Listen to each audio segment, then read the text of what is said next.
பண்ணிச்சுமே sir, நிறைய பணி இருக்கு. என்ன மாதிரி சுமைகள்லாம் இருக்கு சார்? இல்லை புலன் விசாரணையில் இல்லை சார், கொஞ்சம் பொறுமையாக இருக்கு, உட்கார மாட்டேன் சார், முடிஞ்சிடுச்சு.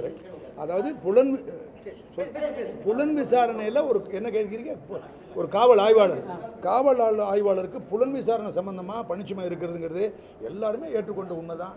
உதாரணத்துக்கு ஒரு வழக்கை முடிக்கணும்னா அந்த வழக்குக்கு 2 தண்டனை, ஒன்று கொலை மற்றும் லைஃப், இன்னொரு 10 வருஷத்துக்கு மேலே இருக்கக்கூடிய தண்டனை, 10 வருஷத்துக்கு கீழே இருக்கக்கூடிய தண்டனை கொடுக்குறாங்க. அந்த 10 வருஷத்துக்கு கீழே இருக்கிற தண்டனைக்கு வந்து 60 நாள் கொடுக்குறாங்க விசாரணை முடிக்கிறதுக்கு. 10 வருஷத்துக்கு மேலே இருக்கிறதுக்கு 90 நாள் கொடுக்குறாங்க. உதாரணத்துக்கு ஏதாவது ஒரு காவல் நிலையத்தை ஒரு ஸ்டேட்டில் எடுத்துக்கிட்டிங்கன்னா, செங்கல்பட்டு எடுத்திங்கன்னா இன்றைக்கி பண்ணினா ஒரு வருஷத்துக்கு 600 வழக்கு இருக்கும். அந்த 600 வழக்கு இன்ஸ்பெக்டர் மட்டும் விசாரிக்கக்கூடிய வழக்கு 210 வழக்கு வச்சுக்கிடுங்க. அந்த 10 வழக்கு வந்து கொலை வழக்காக இருக்கலாம், கேபிட்டல் கிரைம் சொல்லுவாங்க. அதுக்கு 90 நாட்கள் தேவைப்படுது. எதுக்கு?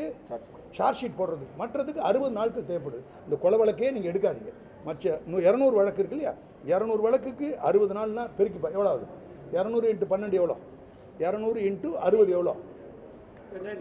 No sir, 12,000 sir. 200 நாட்கள் இன்னிட்டு 60, 200 வழக்கு × 60க்கு 12,000 நாட்கள். ஒரு வருஷத்துக்கு 365 நாள்.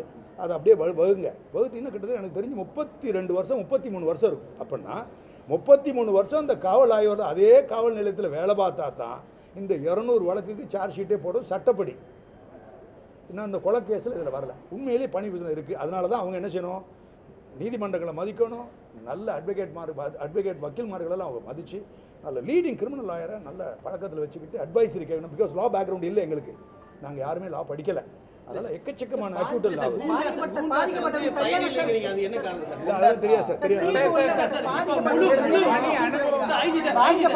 சரியான முறையில் தீர்ப்பு கிடைக்குதா சார்? இப்போ எப்படி சார் பாதிக்கப்பட்டவங்களுக்கு தீர்ப்பு சரியான முறையில் இப்போ கிடைக்குதா? எந்த முறையில் கிடைக்குது? இல்லை, அது உங்கள் கேள்வி ரொம்ப பெரிய கேள்வி, பதில் ரொம்ப பெருசாக.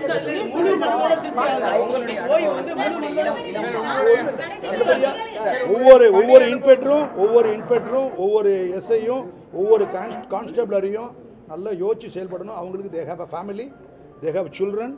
என்ன பாதிப்பு ஏற்பட்டாலும் அந்த குடும்பத்தில் அது தாக்குது.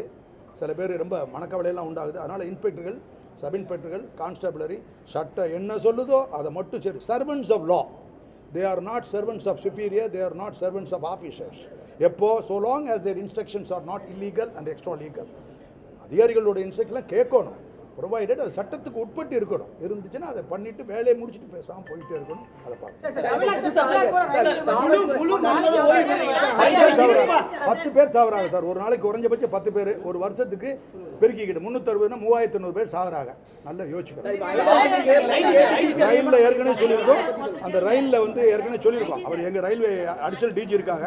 அவங்க மூலமாக ரயில் என்ஜினுக்கு முன்னாடியே பவர்ஃபுல் வீடியோ கேமரா வச்சா அதில் 36 ஒரு 4 மாடல் கூட இருக்கலாம். எல்லாமே நாங்கள் 174 தான் போடுறோம். ரைட்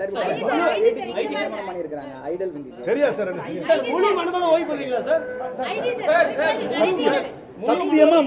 சத்தியமா முழு மனதோட ஓய்வு பெறேன். உங்களுடைய சப்போர்ட்ல சத்தியம் முழு மனதோட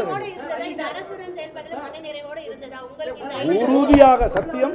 எனக்கு அதிகாரிகளால தான் பிரச்சனை ஒழிய அரசோ அரசியல்வாதிகளா எந்த தொந்தரவும்.